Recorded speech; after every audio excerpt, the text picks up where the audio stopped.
Hello, I'm April Romero, founder of the National Coalition Against Prescription Drug Abuse, also known as NCAPDA. Welcome to this edition of our educational interview series that aims to educate and inspire viewers to take action, and that would be to prevent prescription drug use disorder and overdose deaths. Today, we thank and welcome Monica Kamran, founder of Inner Sanctuary Wellness, and who is also a board member with NCAPDA. Everyone deals with certain levels of stress and anxiety, even in normal times, and we're not really in normal times right now. We have the COVID problem going on, the pandemic. We also have social, situations going on, and of course, we have our political situation. So this is meant, I think, to be a really timely interview. So I know Monica is going to be providing some tips on how to manage stress, along with a lot of other useful information. I would also like to introduce and thank our three NCAPDA youth ambassadors that include Ankita, Charlie, and Shreya, who are going to be actually conducting the interview today. Please continue to watch after we finish the formal interview because we will be sharing some great resources that we hope you'll check out. And with that, I will turn this over to Ankita. Thank you, April. And I just want to thank Monica once again for doing the lived experience, for doing the educational series interview with us. And based off of Inner Sanctuary Wellness, which you founded, we would like to know what drove you to found that. Well, first of all, thank you for having me here. It's such an honor. My journey started with working as a behavioral therapist, working with children with autism and ADHD. It was then I was introduced to Reiki, which is a form of energy healing. And I really saw the benefits of Reiki, how it benefited the children along with the therapy that they were receiving. It was then that I decided to learn Reiki, learn other forms of energy healing. And on the side, I was also working as a teacher, working with children with special needs. As my children got older and I quit my job and I saw them getting independent, because Reiki and energy healing had affected me deeply, I decided to take it up professionally. I founded a company called Golden Touch Reiki, and very soon I wanted to go back to work with these children or these families whom I saw were going through so much stress. That was the time that when I went back, instead of working with those families, I was introduced to individuals with insomnia, depression, chronic pain, and anxiety, and even cancer. But slowly and slowly, going forward, I did go back to work with those children who were now young adults. It was then that I founded Inner Sanctuary Wellness, that I realized that there was a deep need of alternative healing. And it was around that time that a family member, actually my husband, went through a medical crisis. And I totally understood the impact that mindfulness, meditation, and energy healing had. And that was the time that Inner Sanctuary Wellness really spread its wings because the real intent was to offer opportunities to learn tools to attain deeper consciousness of the self, which I realized I had going through a medical crisis, and getting the feedback from people how calmly I faced the situation and took care of my life in a balanced manner. So that is how it all started. Monica, thank you so much for providing context on your story with Inner Sanctuary Wellness. I was wondering if you could dive a little deeper into what exact services do you provide, and also elaborate a little bit more into Reiki and how it can be applied. So I offer meditation, mindfulness, Reiki, pranic healing, bars, emotion code. All these modalities actually help in reclaiming happiness and peace by reducing stress, managing emotions, and letting go of the negative thought patterns that we have. Basically, our body has the innate ability to heal itself. Like when you fracture your arm, all the doctor does is puts it in a cast. There's nothing really you can do about it except let it heal itself. Same way, our body can do that. We just have to learn how to regulate the emotions, how to regulate the energy, and let go of the stagnant energy and emotions that we are holding. And the best example I can share is how people have stress headaches. They'll go to doctors, neurologists, and everything is fine physically, yet they're having the headaches. And the doctors would finally come to the conclusion that it's because of stress. So Mhm. we are holding that energy in our body. These modalities help you release that, help you find ways to let go. So at Inner Sanctuary Wellness, I also partner with different professionals, other professionals who are offering other modalities. So together we can help others, empower others.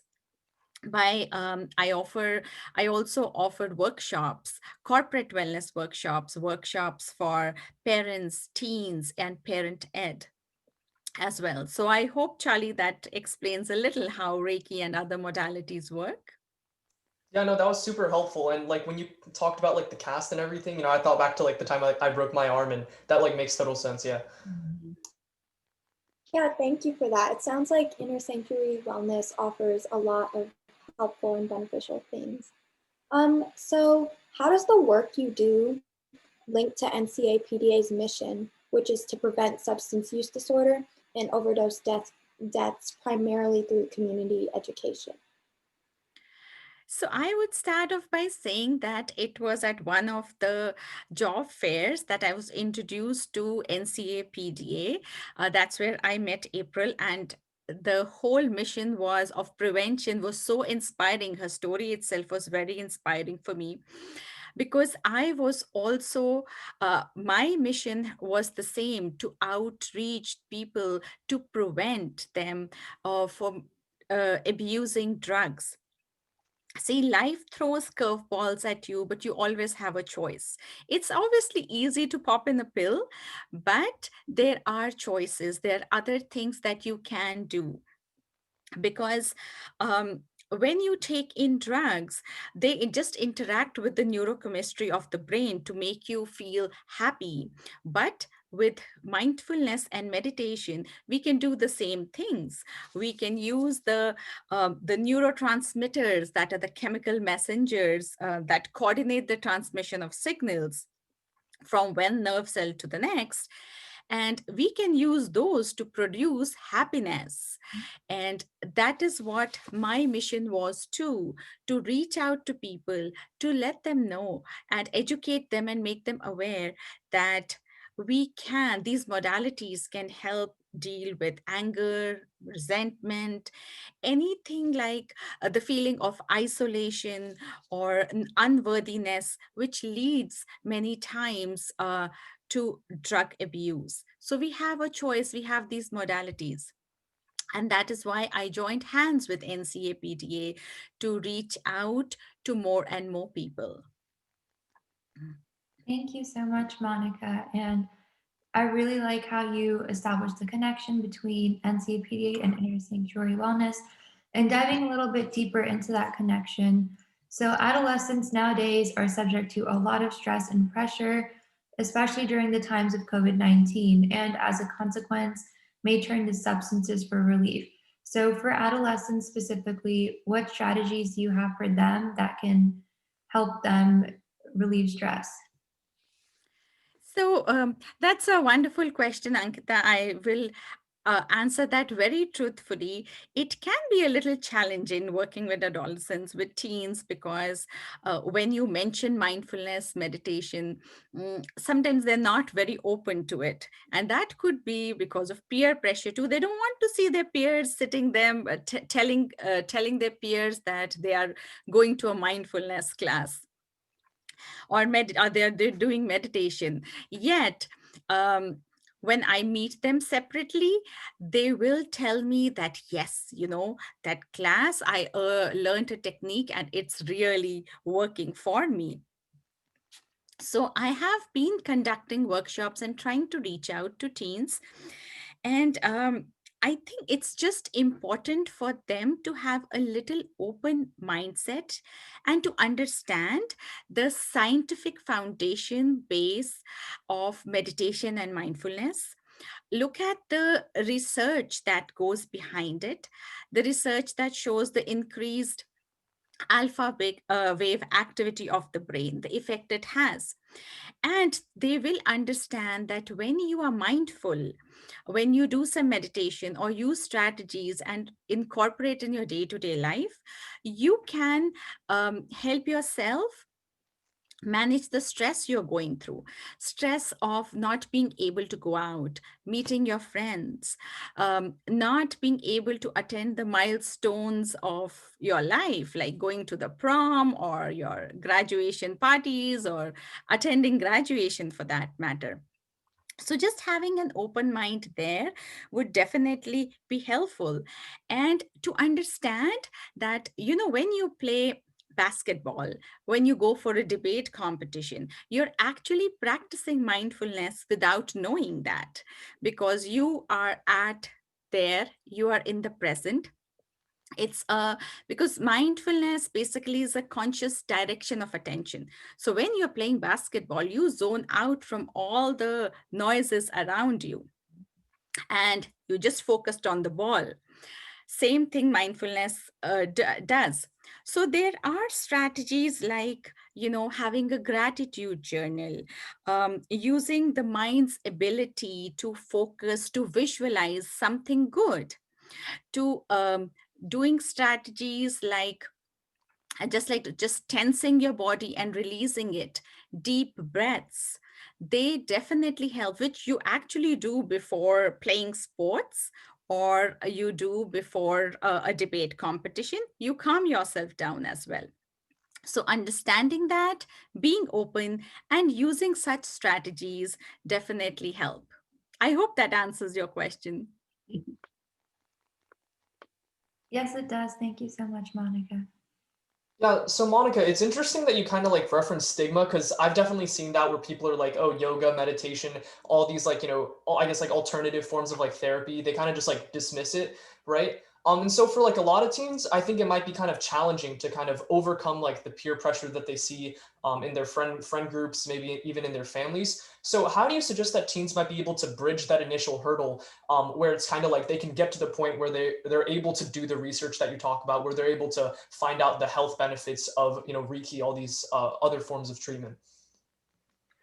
So, Charlie, I think the best way to do would be that it's just Google the internet. Right? Just Google and find out the research base. See that there is so much research on how mindfulness meditation has helped people with PTSD symptoms, how it has helped patients who are in recovery. Once you try to do that, and also another thing that teens can do is try out right now, especially with COVID. There are so many resources available. There are free mindfulness workshops. In fact, NCAPDA is also offering a series of workshop. Try out those out, and you will see that the stigma that attached behind mindfulness or meditation, that you have to sit down for 20 minutes and meditate with your eyes closed, and you are not able to do that, that's not your cup of tea. They'll realize that that's not the case. This is mindfulness. Energy healing is a part of life. When you get hurt, when your friend is not feeling good, and you just pat them and say it's going to be okay, hey, that's part of energy healing. That's part of mindfulness. So little things like that, being conscious of your reflexes, of the natural thing that the body does or the human beings do, will really be an eye opener. I do understand that there's a stigma of not telling anybody. There's also a stigma of all this being woo woo and weird.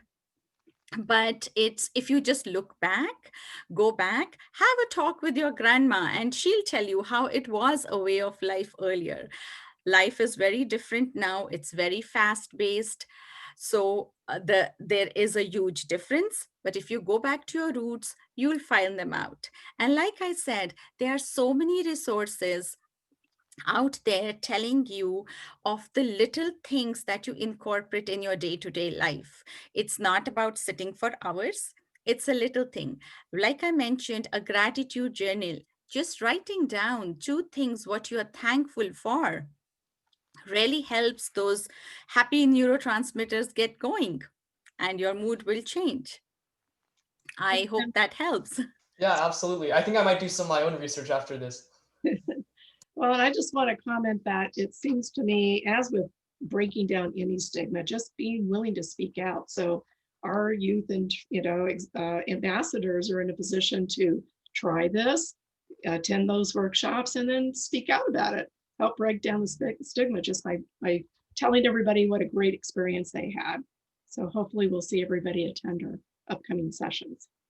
Yeah, thank you, Monica. That was great advice because my family is also really into mindfulness and meditation. And at first, I was super judgmental about it. And I was like, no, I don't want to do this. That's weird. But I've actually found that it's really beneficial and it's helped me in a lot of situations. So I think that was great advice. I can totally understand that, Shreya. I have two boys of my own, two teens, and hey, they are not going to sit down with me for 15 minutes to meditate.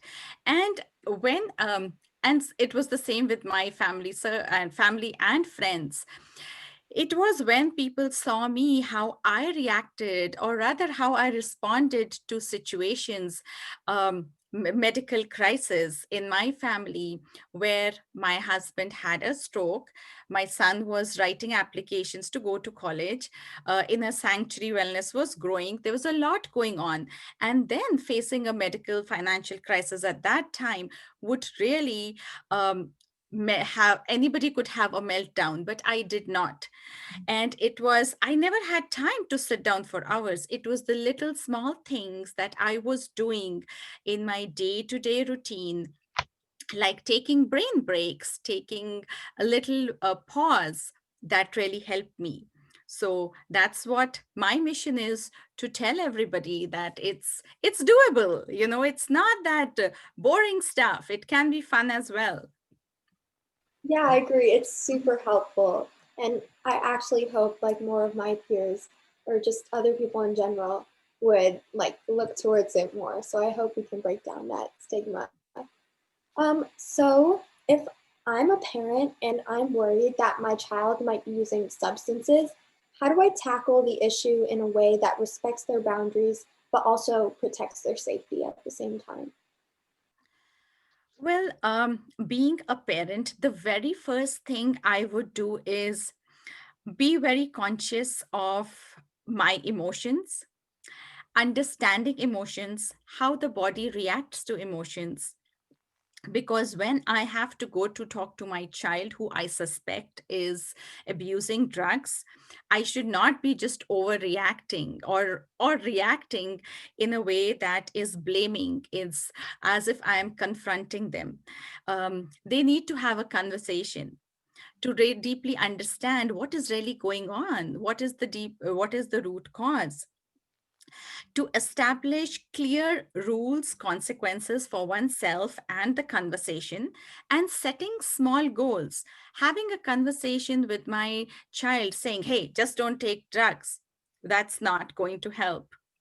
So, and me reacting when if I suspect that and my child tells me the reason and I just start screaming or yelling, is also not going to help. So I, as a parent, if I'm in that situation, I would recommend that you need to understand your emotions, manage them, regulate them, understand what the child is going through, and if needed, also get professional help. Get professional help yourself.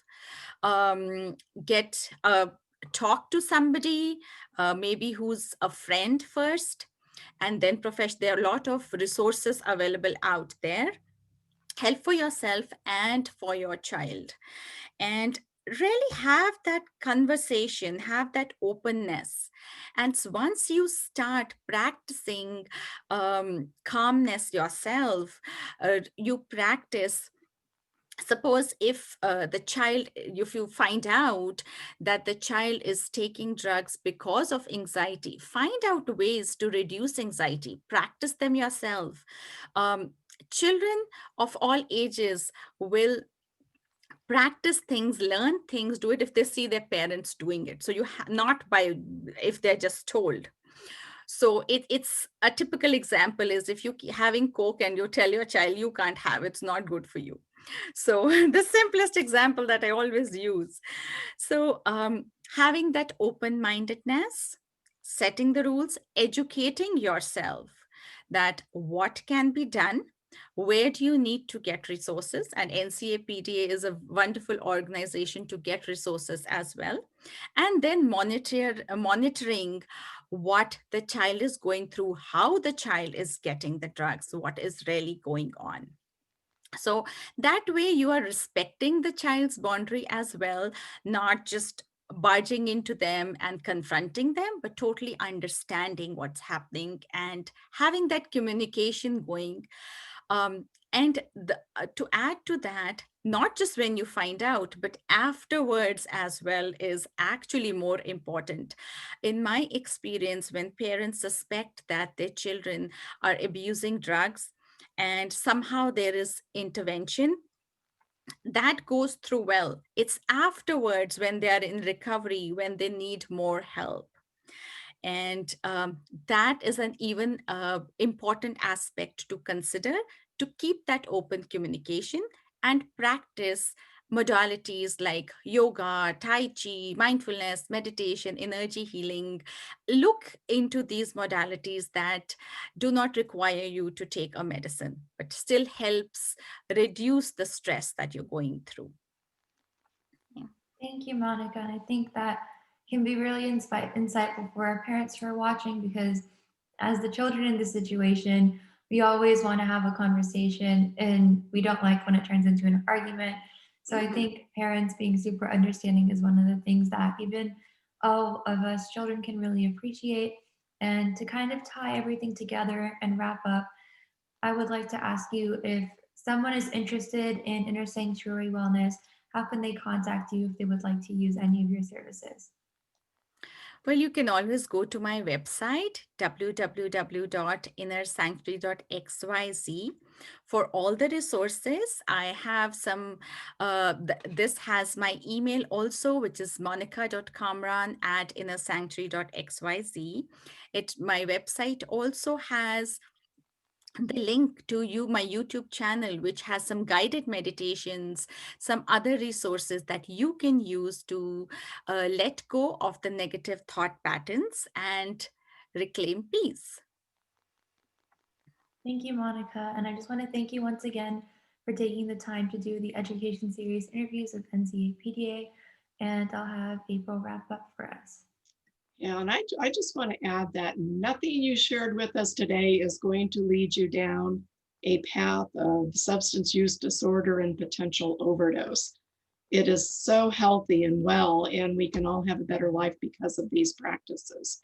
So thank you so much for sharing. And thank you to our youth ambassadors for doing such a great job and creating great questions and conducting the interview in such a professional manner. So thank you very much to everybody. Totally appreciate it. Thank you.